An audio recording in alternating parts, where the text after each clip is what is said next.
Earlier today, the FBI raided the homes of two Detroit City Council members as part of a widening corruption probe. A new article on this from the Detroit Free Press with the headline FBI executes search warrants at homes of Detroit Council members Janae Ayers and Scott Benson. This article opens explaining how the FBI executed a search warrant this morning at the homes of Councilwoman Janae Ayers and Councilman Scott Benson, as well as at Detroit City Hall. Janae Ayers is a member of the Democrat Party, and she serves as chair of the council's Budget, Finance, and Audit Committee and vice chair of its Public Health and Safety Committee.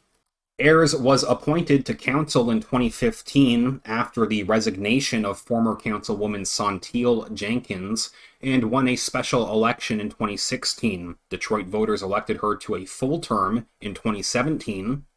In the same article, they add that Ayers won a closely fought primary election earlier this month and was the top vote getter for the at-large seat. She's slated to face off against Coleman Young in the November general election. Benson, who represents District 3, moved on to the general election this fall without a primary challenger. Again, this is just the latest update in a larger ongoing corruption probe. Here they say the investigation into Ayers and Benson came about a month after federal prosecutors filed a bribery conspiracy charge against Councilman Andre Spivey. As Detroit Councilman Andre Spivey was recently indicted for conspiracy related to alleged bribery, federal prosecutors alleged that Spivey and an unnamed worker on his staff accepted more than $35,000 in bribery payments. The payments were part of an alleged bribery conspiracy from 2016 to 2020 to influence city businesses, prosecutors said.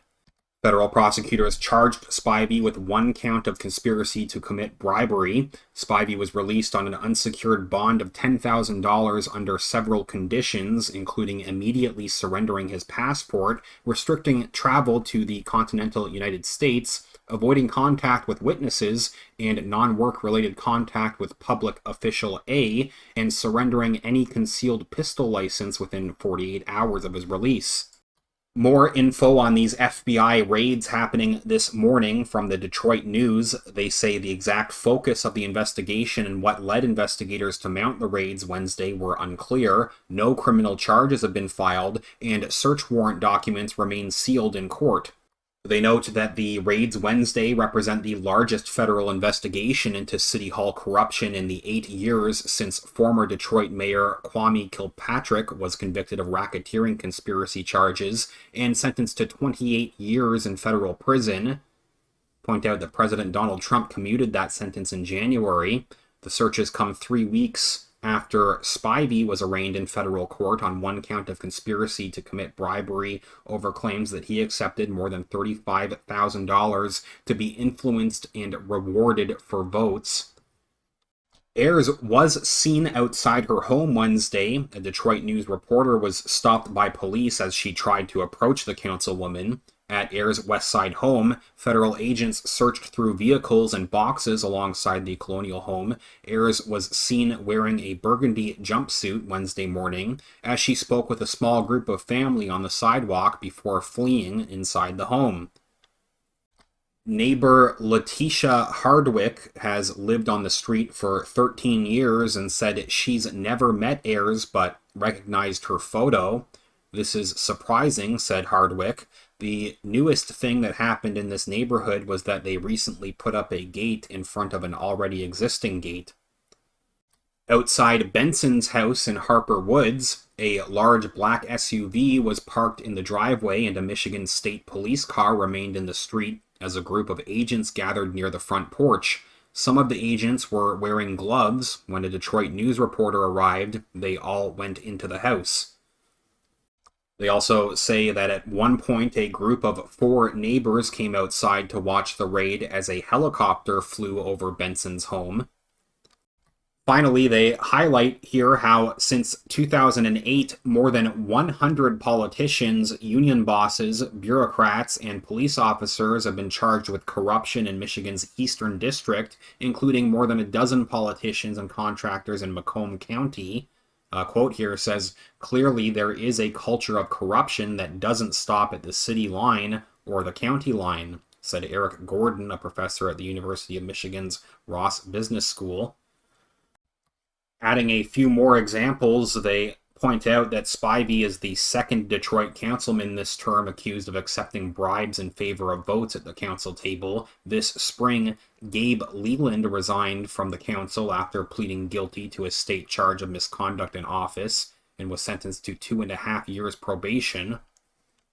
38-year-old Leland was accused of agreeing to accept $15,000 in cash and free car repairs from a Detroit businessman in exchange for his vote on a controversial land deal. The state case came after Leland was indicted by a federal grand jury in 2018 on bribery conspiracy and 2 counts of bribery stemming from the allegations. The federal case against Leland was dismissed as part of his plea agreement.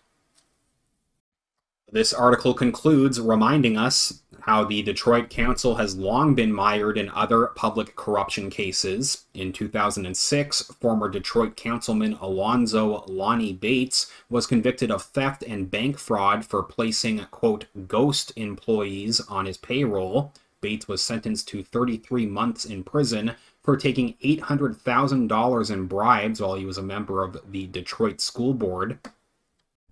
Former Detroit City Council President Monica Conyers and former Councilwoman Kay Everett also were convicted of taking bribes while in office.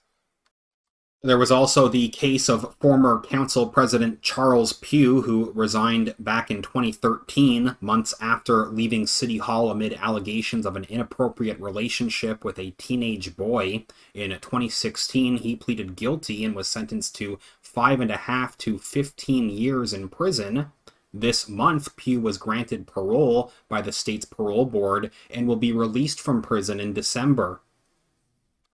Please leave a comment and tell me what you think about this latest update. If you could give this video a thumbs up, remember to click the like button, that's greatly appreciated, and make sure that you're subscribed to the channel. As usual, thank you very much everyone who has been supporting this channel with your donations over at Patreon or PayPal, and with your super chats as well. It's greatly appreciated. Even just a few dollars makes a huge difference and helps me keep talking about these important issues. Down in the video description, you'll find links where you can support this channel directly. Patreon.com/realityreader or paypal.me/realityreader.